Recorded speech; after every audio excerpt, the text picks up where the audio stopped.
Teman-teman, jangan lupa share, like, and subscribe. Semoga tetap jaya channel UHype.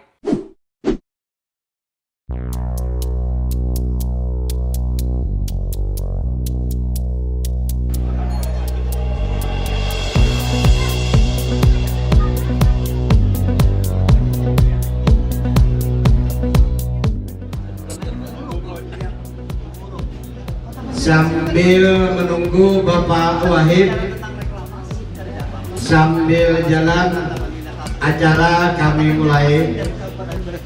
Acara diskusi publik pada malam ini yang bertemakan merebut kembali ibu kota Provinsi Kalimantan Selatan dengan cara bermartabat.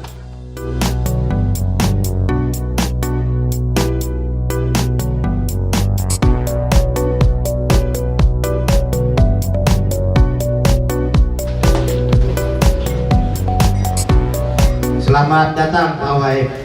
Sambil jalan melihat pemberitaan di media, saya sudah menyampaikan dengan Pemko Banjarmasin.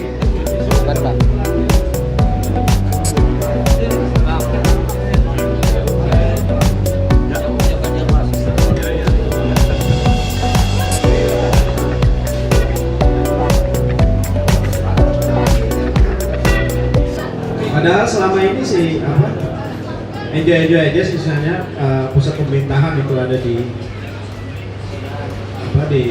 Banjarbaru.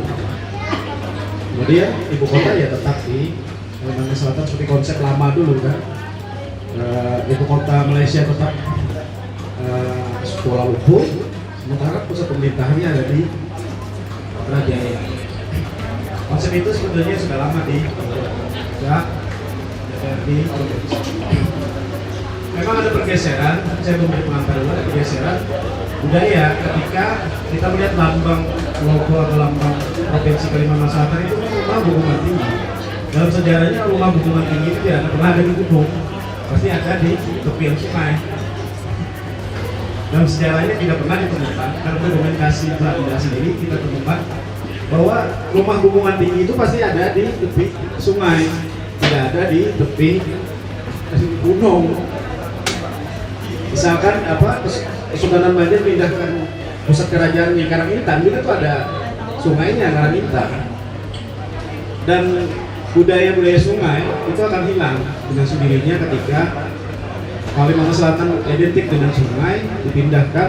Kalau Banjarmasin ini kan kita lebih mudah untuk melihat sungai. Lama-lama sungai, ada Sungai Jingan, Sungai Baru, Sungai Andai, atau sistemnya digunakan misalnya bukan arah mata angin ya, timur, selatan, utara, tapi hulu, hilir. Itu adalah budaya darat, laut, pecinan laut, kampung Melayu Garut, kampung Melayu laut, kampung Melayu darat. Itu budaya-budaya itu sebetulnya akan terkikis dengan terpindah ke Banjarbaru. Kuasa hukum ya, penggugat dari Pokot dan terima kasih Dr. Muhammad Bajri. Tolong ke pertengahan dulu. Kemudian narasumber kedua adalah pakar hukum tata negara. Dan beliau ini sebetulnya seandainya lolos bisa jadi hakim konstitusi. Iya, berberangan dengan Profesor Isra Saldi. Iya, Saldi Isra. Dia satu angkatan. Dan kemungkinan kalau Pak Isan jadi hakim konstitusi bisa jadi lolos, gugatan menang saya. Makanya kemarin itu saya ada ketika mengamati di YouTube-nya MK dan siaran langsung itu, perdebatannya adalah Profesor Saldi Isra dengan Pak Isan. Ini dia kalau kacamata jurnalistik ini persaingan antar calon hakim dulu dan Mahkamah Konstitusi. Mudah-mudahan nanti ke depan Pak Ihsan bisa menjadi hakim konstitusi, kita doakan ya. Karena sangat butuh sekali orang Kalsel itu menjadi hakim di Hakim Agung kan kita pernah ya, almarhum Profesor Abdurrahman. Mudah-mudahan ke depan kita doakan Pak Ihsan, karena secara keilmuan sebetulnya ini perlu dilakukan lagi karena beliau adalah dalam ilmu. Kalau tepuk tangan dulu untuk Pak Ihsan kemarin. Kemudian narasumber yang ketiga ya, beliau adalah seorang mungkin profesor tertua ya di sekarang ini di Fakultas Hukum. Iya, nggak ada lagi rasanya. Waktu saya jadi wartawan sering wawancara beliau atau Pak Profesor almarhum Profesor Ida Kasih. Dan beliau merupakan pakar hukum dan beliau juga rajin dilakukan dalam pembahasan di. Kemarin itu terakhir itu mengikuti acara MK yang sedunia dan beliau delegasi yang diundang. Kita tepuk tangan dulu untuk Profesor Dr. Haji Muhammad Hadi Muhammad. Dan di samping saya ini mungkin sudah familiar ya di media. Dan beliau ini kata kuncinya kalau pasar itu oligarki aja sudah. Beliau pasti bisa didapat. Bang Wahid ini kalau oligarki tulisan Bang Wahid muncul. Dan beliau itu kata kuncinya adalah oligarki. Dan benar apa yang dikatakan Bang Wahid itu memang seperti itu. Tepuk tangan untuk Bang Wahid dan cepat menjadi profesor Dr. Wahid Ashad. Untuk mempersingkat waktu karena ini waktunya juga terbatas dan berdasarkan hasil agenda dari panitia yang masing-masing narasumber diberi waktu paparan awal 10 menit ya. Dari ya kita mulai dari sekarang, silakan Bapak Jeri dulu untuk mengawali. Untuk tempat ibadah, sungai Banjarbaru tidak memiliki 1000 sungai. Yang terakhir, kalau dia ke bandara, pesan di salah satu tiket jasa, tujuannya kemana? Dari Jakarta ke Banjarmasin. Kadang-kadang masih ke Banjarbaru. Karena itulah maka kemudian sangat simpel sekali alasan reasoning yang dipertimbangkan oleh Mahkamah Konstitusi untuk menyatakan menolak dalil partisipasi publik yang kemudian berbeda sekali dengan tadi yang saya katakan. Waktu ini tidak cukup banyak untuk mengupas itu, ya kan? Tapi ada beberapa catatan saya yang kemudian menjadi peraturan pemerintah tentang pemindahan pusat pemerintahan dan kemudian pemindahan ibu kota dengan PP 2002 itu tetap berlaku. Artinya ibu kota provinsi Kalimantan Selatan berada di Banjarbaru.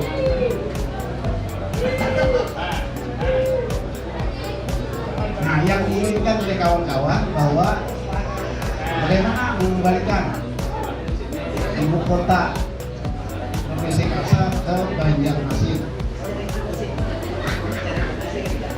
Pemerintah kepada siapa? Nah, ternyata di Undang-Undang Kementerian Undang-Undang 39/2000. Bismillahirrahmanirrahim. Assalamualaikum warahmatullahi wabarakatuh. Rabbi shrah li sadri wa yassir li amri wahlul 'uqdatam min lisani yafqahu qawli. Qala subhanahu wa ta'ala alladzina yastami'una al-qawla fayattabi'una ahsanahu. Shadaqallahul azim.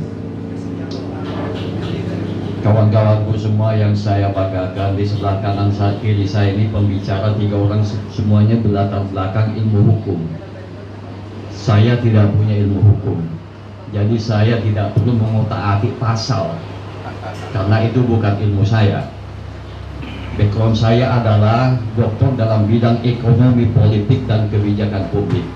Kalau bicara itu saya 24 jam mau bicara. Terima kasih Bang Fuad, Anda telah menghubungi saya. Sebetulnya hari ini saya mau ke Jakarta. karena besok jam 8 ada pertemuan dengan Surya Paloh. Tapi saya batalkan ini lebih penting ini.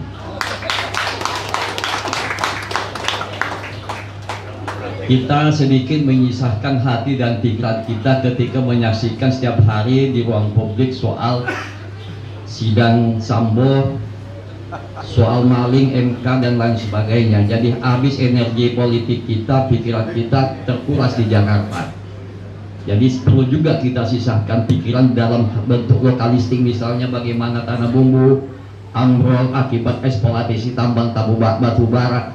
Itu jangan lepas dari memori kolektif kita, termasuk bicara soal pembatalan tuntutan pemindahan ibu kota. Oke, saya ingin melihat ini bukan persoalan semata-mata persoalan hukum, pendekatan hukum, tapi mari kita lihat dalam konteks ekonomi politik. Dalam studi kebijakan itu selalu ada aktor kepentingan yang bermain. Pertanyaan saya adalah, apakah kebijakan memindahkan ibu kota provinsi ke Banjarbaru itu berada pada ruang hampa kepentingan ekonomi dan politik? Ini pertanyaan penting. Kita akan gagal memahami ini kalau hanya dilihat dalam konteks ilmu hukum semata-mata. Bukankah hukum, politik, ekonomi itu nggak bisa pisah? Begitu juga sebuah kebijakan.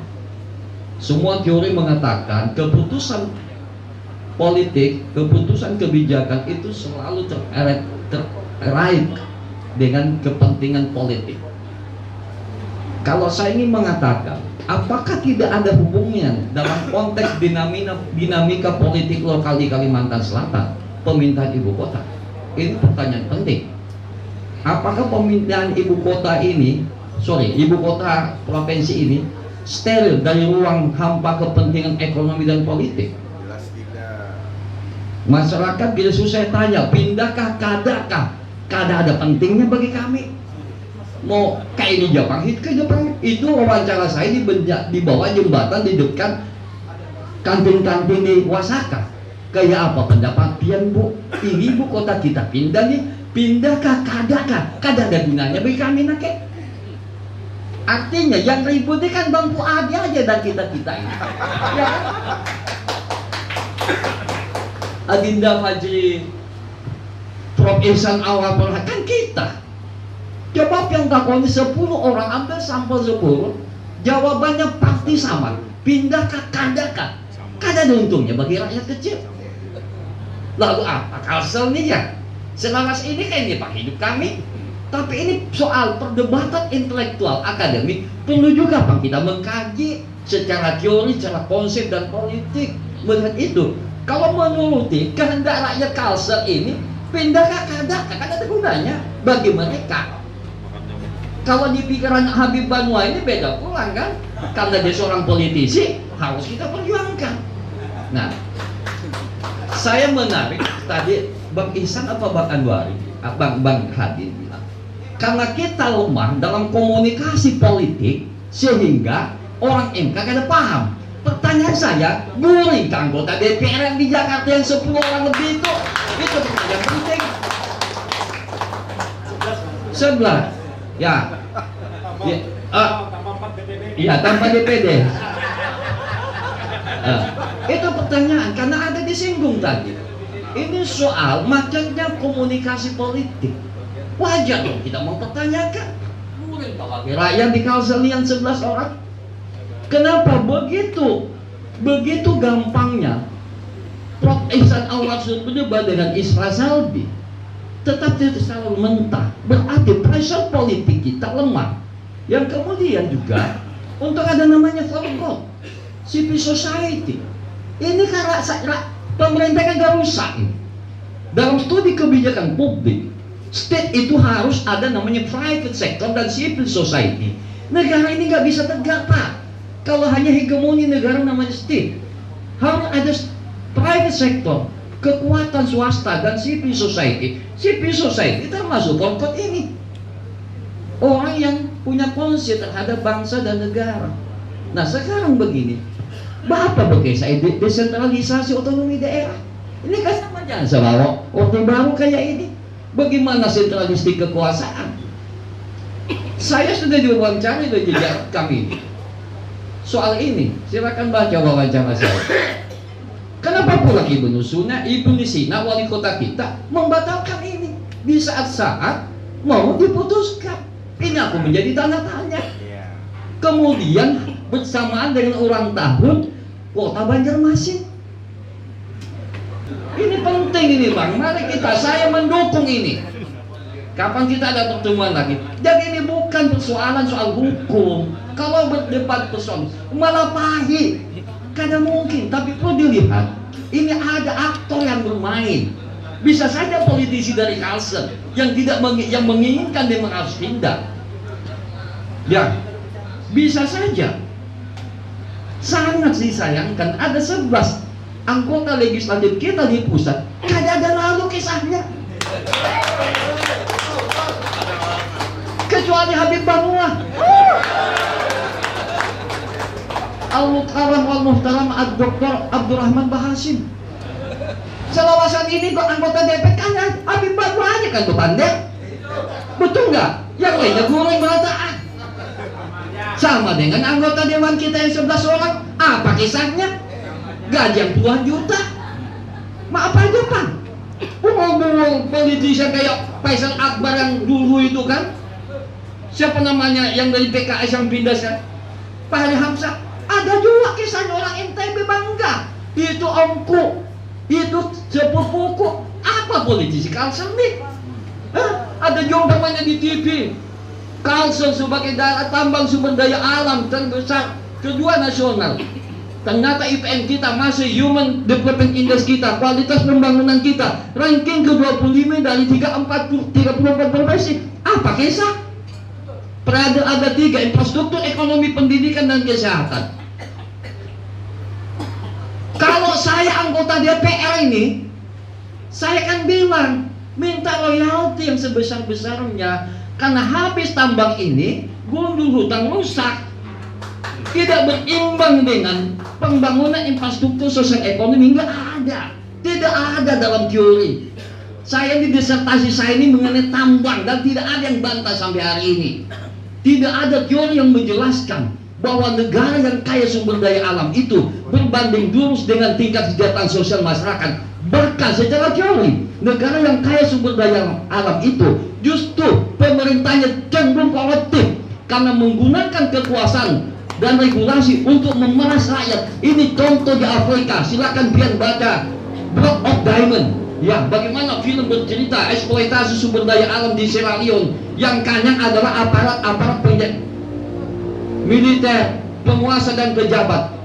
Ini juga yang terjadi di Indonesia, exactly di Banjarmasin, Kalimantan Selatan juga. Oleh karena itu, politisi kita ini harus membanggakan Kalsel bahwa kami punya natural resource sebagai sumber daya dan punya posisi bergening sebagai penghasil tambang terbesar kedua nasional. Tapi sayang legislator kita boring, kada ada apa-apanya.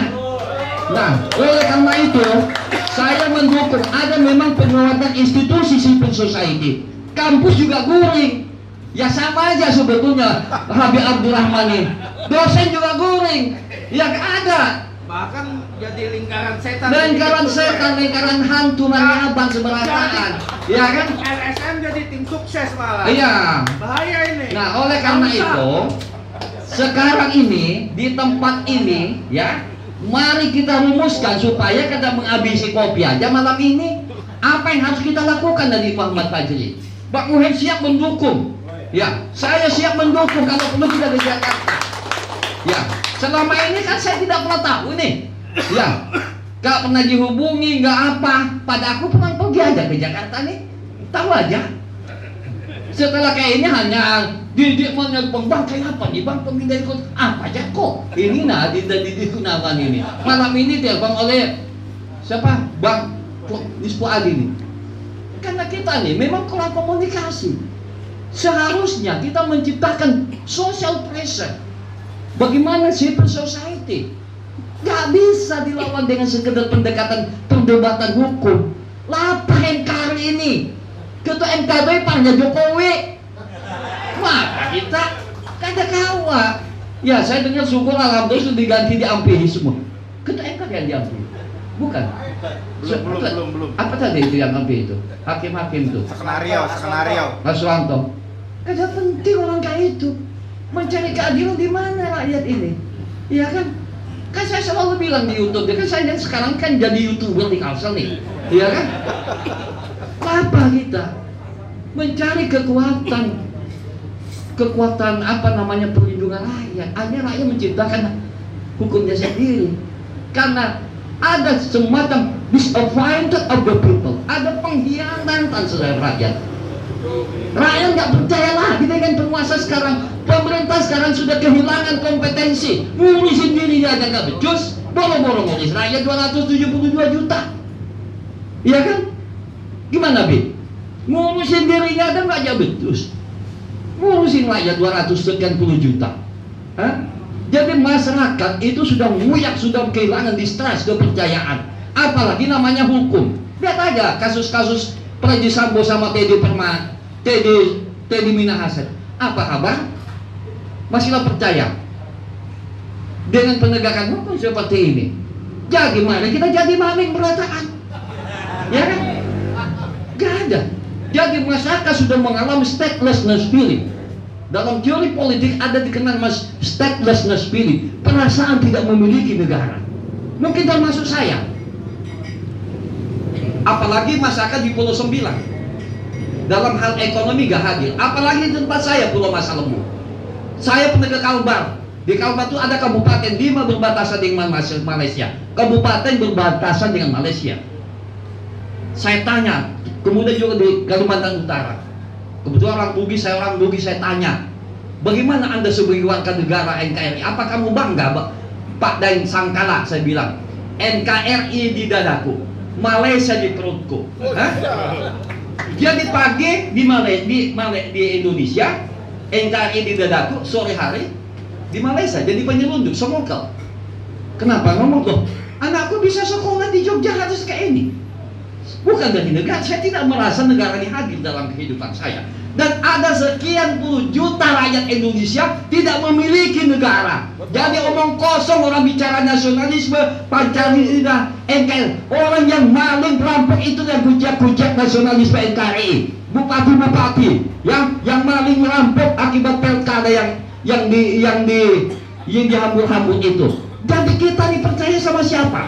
Politisi kayak ini, hukum kayak ini. Bagaimana? Jadi kita ini merasa nggak punya negara, statelessness feeling. Makanya saya bilang, mari kita berdebat siapa yang paling Pancasila, siapa yang paling NKRI, siapa yang paling nasionalis. Ini pertanyaan problematik. Jangan sedikit-sedikit you tidak nasionalis, you politik dinasti, you politik identitas. Kan begitu sekarang hari ini di media sosial, di ruang publik.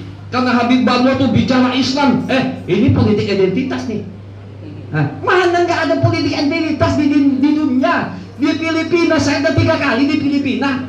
Orang kampanye membawa nilai-nilai Katolik gereja, bagaimana oligarki gereja mendukung calon wali kota. This is the majority Muslim in this country. Ini negara yang mayoritas Muslim. Wajar dong kalau bicara tentang politik identitas. Amerika, apa nggak ada politik identitas? Bicara kulit hitam, kulit putih. Jadi bullshit semua orang yang ngomong politik identitas. Politik identitas embedded in your life, nggak ada. Kecuali kita di hutan berteman dengan hantu Mariaban, bahkan ada politik identitas. Tetap ada politik identitas. Di Amerika yang maju, di Filipina, apalagi di India, politik identitas ada. Jadi kita malah pahit membahas politik identitas, ya kan? Tetap ada politik identitas. Jadi sahabatku semua, kawan-kawan semua, persoalan ini, persoalan pemindahan ibu kota, ya. Kalau memang kita ini belum ikhlas dipindahkan, mari kita gugat bahasa, kita punya pengacara kok, ya kan? Kita punya pokok, ya itu. Dan sambil kita mengumpulkan ketua RT. Ya Pak Wali Kota sudah mengumpulkan forum RT, ya. Nggak bisa, negara ini milik bersama, bukan milik si A, si B. Karena kita dijamin dalam undang-undang pasal 27 daulat rakyat, bukan daulat uang, duitokrasi. Yang ada ini kan duitokrasi. Ya, kawat disumpeli lembaga-lembaga demokrasi. Jadi masyarakat mengalami distrust, ada semacam disappointed of the people, pengkhianatan terhadap rakyat. Ya, saya ngomong begini karena ada orang yang saya hormati, Al-Mukarram wal Muta'ad, Dr. Bahasim nih, Habib Banua, mohon pernyataan saya direspon. Ya, direspon nanti, wujudnya apa aku sampaikan ini, kita nih guring. Maunya aku nih 11 anggota di legislatif berhamuk. Aku politisi dari Kalsel, kami punya sumber daya alam yang kaya terbesar kedua nasional, minta kami jatah. Ya begitu dong. Nggak ada juga. Paling Habib di TV, Habib Banua pulang. Bayangannya mana nih? Maksud kayak itu, Bib. Oke, Bib. Syukran, Bib. Pak Didi, saya nggak marah, tapi saya marah dengan perilaku politik kita yang seperti ini. Jadi, Prof. Hadin, Prof. Ihsan, Adi Muhammad Taji, ini bukan semata-mata persoalan hukum, tetapi ada kaitannya dengan persoalan kepentingan dinamika politik lokal, khususnya tahun 2024. Saya melihat itu. Terima kasih. Assalamualaikum warahmatullahi wabarakatuh.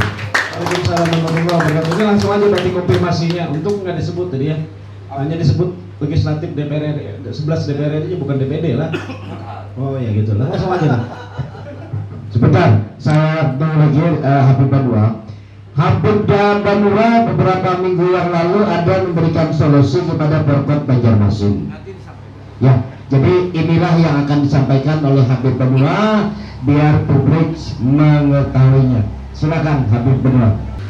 Apa yang Habib dengar pada malam hari ini sangat mengedukasi bagi masyarakat, sangat memberikan pencerahan dan banyak pertanyaan yang cukup tajam kepada kinerja parlemen Republik Indonesia. Kita mengetahui bahwa parlemen Indonesia itu menganut sistem bicameral, sistem dua kamar. Jadi anggota parlemen itu kalau kita selama ini memahaminya hanya anggota DPR. Padahal kalau kita bicara tentang anggota parlemen Indonesia, ini parlemen Indonesia, Republik Indonesia itu adalah DPD dan DPR. Cuman memang perbedaannya adalah di dalam undang-undangnya DPD itu sama saudara tuanya, di dalam undang-undang hanya ditulis sebagai memberikan rekomendasi, sehingga jika ada usulan undang-undang dari DPD itu yang ketok palunya tetap dari DPR. Sehingga kami di DPD itu ada istilah telur mata sapi. Telurnya telur ayam tapi yang mengklaimnya sapi. Makanya saya kalau misalnya nginap di hotel minta telur, kalau kita breakfast itu saya mintanya selalu mengatakan telur mata ayam. Saya nggak mau telur mata sapi. Kasihan ayam sudah sakit-sakit mungkin dia mengeram, tahu-tahu sapi yang mengklaim. Salah satu undang-undang yang diusulkan oleh DPD adalah undang-undang kepulauan. Itu inisiatif DPD RI supaya rekan-rekan ini mengetahui. Yang kedua mengenai Undang-Undang Nomor 8 Tahun 2022 tentang Provinsi Kalimantan Selatan. Ini saya ingin tegaskan bahwa undang-undang ini lahir dari inisiatif DPR, jadi tidak ada kaitan dengan DPD. Jadi kalau Anda mengatakan anggota DPD, ya ini memang inisiatif DPR, jadi jangan asbun, sehingga memperlihatkan edukasi kita di mata orang banyak, supaya kita lebih berbobot di dalam berkomunikasi. Ini murni inisiatif DPR. Dan supaya rekan-rekan tahu, saya memang di Komite 1 yang termasuk salah satunya membahas masalah pemerintahan ini. Tetapi pada saat pembahasan, yaitu pada tanggal 24 Januari 2022, ingat catat nih, 24 Januari 2022, DPD RI menerima surat dari pimpinan DPR nomor B/154 dan seterusnya perihal undangan rapat kerja tingkat 1 pembahasan terhadap 7 RUU provinsi, yaitu Provinsi Kalsel, Kalbar, Kaltim, Sulsel, Sulut, Sultra, dan Sulawesi Tengah. Komite 1 mendapat penugasan dari pimpinan DPD untuk mewakili DPD dalam pembahasan ke-7 RUU tersebut dalam waktu yang singkat selama 3 hari. Jadi tadi 24 Januari masuk, 3 hari, yaitu sejak tanggal 7 dan 9 Februari itu dibahas. Coba bayangkan, waktunya singkat, sehingga wajar kalau saudara-saudara semua ini hari ini sepertinya terkaget-kaget seperti melihat hantu di siang bolong.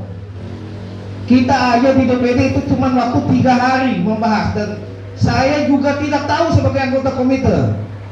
Berbeda hari ini saya pimpinan Komite 1, wakil ketua Komite 1 DPD RI. Dan ini adalah prestasi pertama Kalimantan Selatan, karena sebelumnya belum pernah ada anggota DPD yang menjadi pimpinan. Jadi jangan dikatakan bahwa anggota DPD RI Kalimantan Selatan itu tidak berbuat untuk daerahnya. Ini adalah prestasi kita, belum pernah ada sebelumnya. Ini saya tegaskan. Pada tanggal 7 dan 9 Februari, dan itu pun hanya diwakili oleh pimpinan. Saya tidak tahu kenapa, karena begitu cepatnya waktu.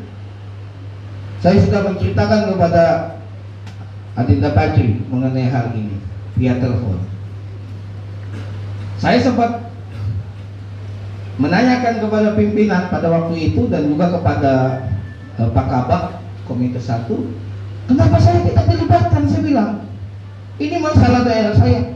Aduh Pak, minta maaf, waktunya 3 hari mepet, dan yang diamanahkan hanya pimpinan Komite 1. Sehingga terjadilah hal ini. Dan saya hari ini terus terang, posisi saya di sini tidak memihak. Banjarmasin, Banjarbaru, ini Banua.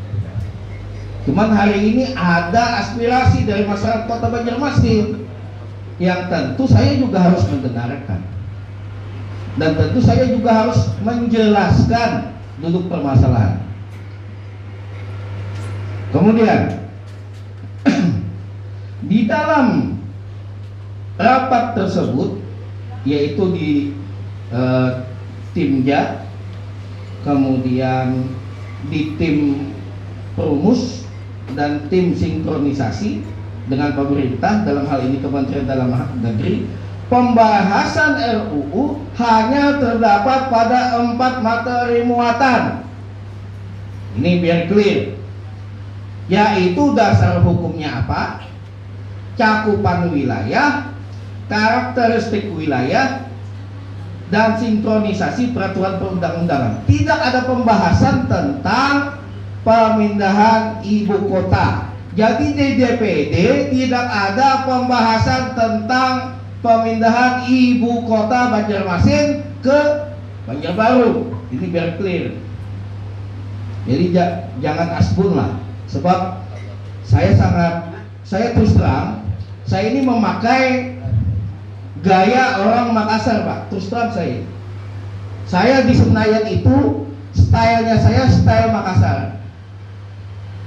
Karena kalau saya style kita ini, maksudnya biasanya kita beranayan aja begitu. Nah, jadi karena orang Makassar, saya lihat kawan-kawan saya ada Dr. Puang Ajib Padindang, mereka itu orang pintar ngomongnya. Nah, inilah kenapa saya kuliah lagi, karena ini untuk semakin meningkatkan skill dan kompetensi saya menjaga amanah masyarakat. Makanya saya ngambil doktor lagi, dibilang human resource. Jadi kalau misalnya tadi Pak Dr. Wahab tadi konsentrasinya apa tadi saya lupa. Kalau saya konsentrasinya tentang pengaruh tata kelola dan kepemimpinan terhadap kinerja yang dimediasi oleh komitmen anggota Parlemen Republik Indonesia. Nah, kemudian terkait dengan RUU Provinsi Kalimantan Selatan yang disahkan menjadi undang-undang, dan saat ini faktanya banyak daripada para aktivis, akademisi yang sangat nyaring menyuarakan penolakan ini.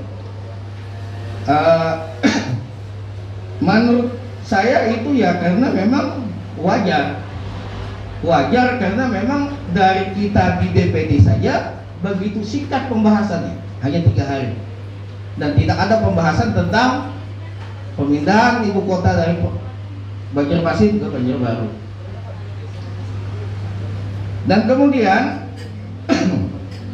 faktanya hari ini undang-undang ini sudah legal, bahkan dikuatkan oleh Mahkamah Konstitusi. Tapi saya senang, saya terus terang terlepas sebagai wakil daerah, bukan wakil Banjarmasin ya, wakil dari Provinsi Kalimantan Selatan, saya tidak boleh memihak karena semua ini dapil saya. Banjarbaru masyarakatnya juga banyak mendukung saya, Banjarmasin pun salah satu yang paling banyak, sekitar 59.700 orang yang memilih saya. Faktanya hari ini telah ditetapkan. Nah, cuman memang katanya Dr. Wahab tadi, saya mengunderline bahwa memang ini adalah lemahnya partisipasi masyarakat sehingga ini bisa gol. Anda semua dari tadi saya dengar mengkritisi anggota DPR, tapi pertanyaannya, Anda pernah tidak bersurat ingin melakukan diskusi kunjungan ke Senayan untuk membicarakan tentang daerah? Saya mau tanya, siapa yang pernah di sini? Yang pernah ke DPD siapa? Biar nanti jangan aspun lagi. Kalau belum ada ya jangan ngomong aneh-aneh. Datang ke DPD, kita terima. Itu di sana rumah rakyat. Saya kalau ada PAMDA yang sangar-sangar itu saya marahin. Saya bilang, kamu ini kerja sama rakyat tapi rakyat mau datang disusah-susahin. Duitnya duit gaji dari rakyat. Kalau ada tamu saya jangan dipersulit. Jangan diminta apa? Swab PCR, datang aja sudah. Buka. Kalau itu kalau di mana? Di Senayan semua tahu sama Habib Banua. Jadi kita betul-betul ini bicara tentang komitmen ya. Komitmen sebagai anggota parlemen. Nah, jadi tadi saya mendengarkan bahwa ada usulan dari Adinda, ada yang mungkin kita bisa judicial review lagi dengan undang-undang yang berbeda, mungkin pasal-pasalnya. Kemudian ada tadi katanya ada administrasi review, ada tadi bilang lagi eksekutif review. Juga bisa melalui Perpu. Iya kan? Peraturan pemerintah pengganti undang-undang. Nah, Anda pernah nggak datang ke DPD minta difasilitasi RDP dengan Kementerian Dalam Negeri? Belum pernah ya. Kalau belum pernah jangan ngotot-ngotot. Emang Anda yang bisa marah? Saya jangankan Anda menteri saya marahin. Ini biar clear. Itu yang saya bilang sama ini ketua Borkot ya, di KAI nih. KAI ini walaupun KAI tapi sangar masih. Saya bilang sama Pak Niswadi, coba Borkot kirim surat ke Komite 1 DPD. Mumpung saya wakil ketua Komite 1, nanti saya fasilitasi, panggil Kementerian Dalam Negeri, di sana kita diskusi. Begitu caranya. Masyarakat yang beradab, yang mengerti undang-undang. Apa kata Pak Anies? Apa yang Anda sampaikan itu mencerminkan pribadi Anda. Sudah. Kemudian kita dari tadi bicara tentang keluh kesahnya kita dengan kualitas leadership. Kita sendiri pernah nggak introspeksi diri? Orang-orang pintar, akademisi, civil society, LSM, ormas, ketika pilkada, Anda itu memihak hati nurani apa memihak karena dikasih duit? Jujur aja. Gimana Anda mengharapkan kualitas pemimpin masuk di dalam lingkaran itu? Saya ini ke Jepang. Saya lihat Jepang itu lampu merahnya aja berwibawa. Lampu merahnya berwibawa, Pak. Jalanannya berwibawa. Kenapa? Karena memang pemimpinnya kerja betul. Sehingga kalau salah malu, Pak. Karena dia dipilih bukan karena duit. Salah mundur akhirnya. Wah, ini salah. 100 orang mati pada saat Kanjuruhan, mana mau mundur? Ya terpilihnya karena apa? Something mungkin. Jadi ini introspeksi kita bersama, supaya kita ini sama-sama, saya yakin kita ini semuanya cinta dengan benua kita. Ya cuman jangan juga serampangan kita. Nah kayak gitu. Nah jadi saran saya konkret, dari sekarang libatkan wakil rakyat Anda. Jangan ngomong mana DPD-nya, mana DPR-nya. Ada. Kenapa tidak dicari? Anda pernah datang mengirim surat, dah ditanya nggak bisa jawab. Nah mulai hari ini libatkan Habib Banua, libatkan. Kalau memang ada aspirasi yang memang itu untuk orang banyak, ya kenapa kita tidak memperjuangkan? Kita ini kan digaji, dapat tunjangan. Saya terus terang alhamdulillah sangat merasa cukup dengan tunjangan dan gaji saya. Tidak perlu apa-apa lagi saya. Saya ceramah aja nggak pernah minta duit dan amplopnya, Pak. Dan itu mulai dulu saya. Saya kalau ceramah betul, urusan dakwah, mau kerja saya. Nggak ada urusan ceramah itu dengan segala macam. Nggak ada. Saya kerja betul. Saya itu pernah kerja di Pasar 5. Saya itu supaya jangan orang sungkan dengan saya sampai ngaku saya itu nama itu Samsul, supaya orang itu jangan segan dengan saya. Banyak orang Magir ini kan segan kalau sama Habib, menyuruh Habib ngalih, susah. Saya itu tidak mau begitu. Nah jadi kita ayo sama-sama. Saya berjanji pasti saya bantu kalau memang itu aspirasi masyarakat. Tapi bukan berarti ketika juga ada aspirasi dari Banjarbaru ya juga saya harus mendengarkan. Makanya saya berdiri di tengah-tengah. Nah mungkin demikian dari saya. Terima kasih atas kesempatan Dr. Wahab. Saya dari tadi memang menunggu saudara saya Dr. Wahab ini. Saya sudah meyakini dia kalau pegang mikrofon akan menghidupkan suasana. Ya, saya sangat terus terang, saya sangat sayang sama beliau karena sangat jarang orang yang punya kemampuan berorasi di Kalimantan Selatan ini. Tapi salah satunya itu adalah Dr. Wahab. Saya berharap Dr. Wahab ini Allah kasih kesempatan bisa menjadi wakil rakyat. Amin. Kalau beliau bersedia mencalonkan diri, tapi apakah beliau confident bisa terpilih tanpa pakai duit? Wallahu a'lam bishawab.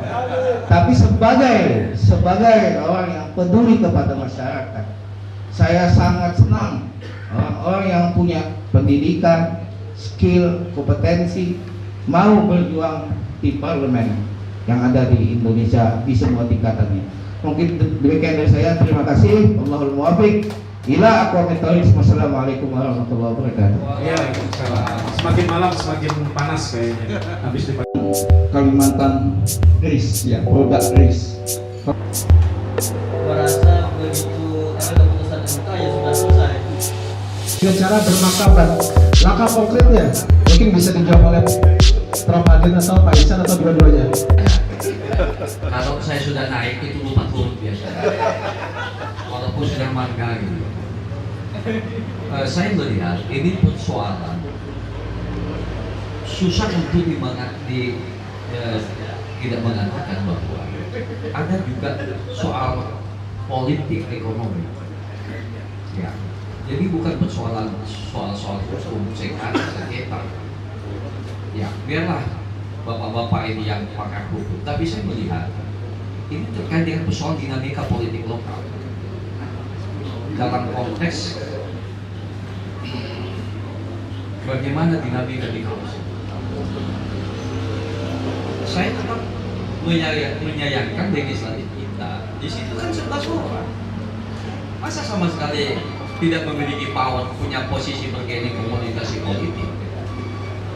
Mestinya kan dimanfaatkan bahwa Banjarmasin punya milestad sejarah, ya, punya budaya, tiba-tiba dipindahkan. Tetapi di era demokratisasi dan otonomi daerah sekarang ini semua bisa terjadi. Walaupun ada resistensi dari publik, yang sama aja memindahkan ibu kota ke Kalimantan Timur kan? Emangnya rakyat Indonesia ini setuju semua? Kan enggak juga, termasuk saya kan? Ini kan persoalan cara perspektif melihat, ya, melihat bahwa tidak semua kebijakan pemerintah itu matching dengan logika masyarakat. Ada masing-masing namanya national choice, dan itu wajar. Tetapi negara ini, pemerintah tidak boleh juga buta tuli, ya. Tidak bisa hegemoni negara itu yang memiliki kebenaran tunggal, satu kebenaran, masyarakat tidak punya kebenaran. Ini namanya otoriter.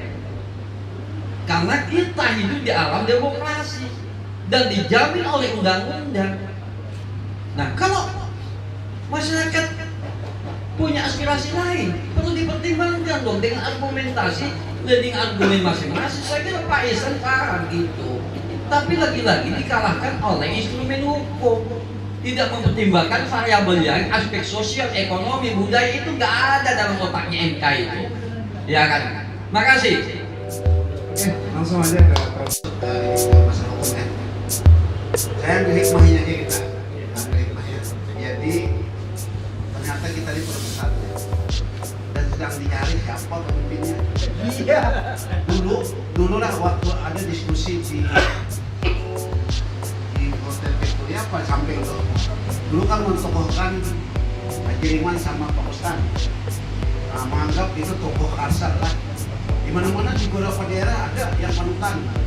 Hari ini kita kehilangan. Nah, itu yang maksud saya. Ini sekarang muncul hari kedua. Ini ada hikmahnya. Kita jadi bersatu kan. Nah, ini harus terus sejarin. Ya. Ini bukan terakhir ya, no. Ya. Banyak lagi, Pak. Nah, banyak lagi. Itu aja, no. Kita cari hikmahnya aja. Itu yang tadi saya singgung, keberadaan untuk mensupport melakukan bargaining politik, bargaining meluruskan solusi yang ditawarkan oleh Mendagri, itu maksudnya. Saya kira itu saja. Baik, langkah konkret ke depan usul kepada Porpot dan yang hadir hari ini memang kita perlu kajian secara menyeluruh dan komprehensif, yang diantaranya adalah kajian itu dari semua aspek ya. Jadi kalau kita mencari beberapa tulisan juga ini menarik, jadi rekam jejak adalah berkaitan dengan pindahnya ibu kota negara. Ada beberapa kampus sudah membuat kajian secara sosial, politik, ekonomi, budaya dan seterusnya sampai dengan pendidikan dikaji. Itu jadi refleksi dan diperlukan pada saat mengajukan judicial review, materialnya itu jadi bukti. Jadi bukti di persidangan, kajiannya secara mendasar. Dan ketika bukti itu diuji dengan batu uji yang di Undang-Undang Dasar atau Konstitusi, maka MK akan lebih realistis dalam menilai. Oh, kerugian Banjarmasin dari segi anggaran ini, ekonomi ini, pendidikan ini, budaya ini, semua aspek seperti itu. Jadi semua aspek dan perlu melibatkan semua ahli, tidak hanya ahli hukum, ahli kebijakan publik, ahli tata kota, ahli ekonomi, ahli pendidikan. Itu perlu nanti dibuat semacam time schedule atau job description yang memang realistis. Dan diskusi berkala itu penting. Sepakat dengan Bang Nasrullah, diskusi berkala itu penting. Kalau kita ingin serius nantinya untuk supaya memang dokumen yang kita ajukan ke MK itu benar-benar berbobot. Kelemahan kita pada saat mengajukan judicial review baik itu material dan formil, kita lemah di dokumen.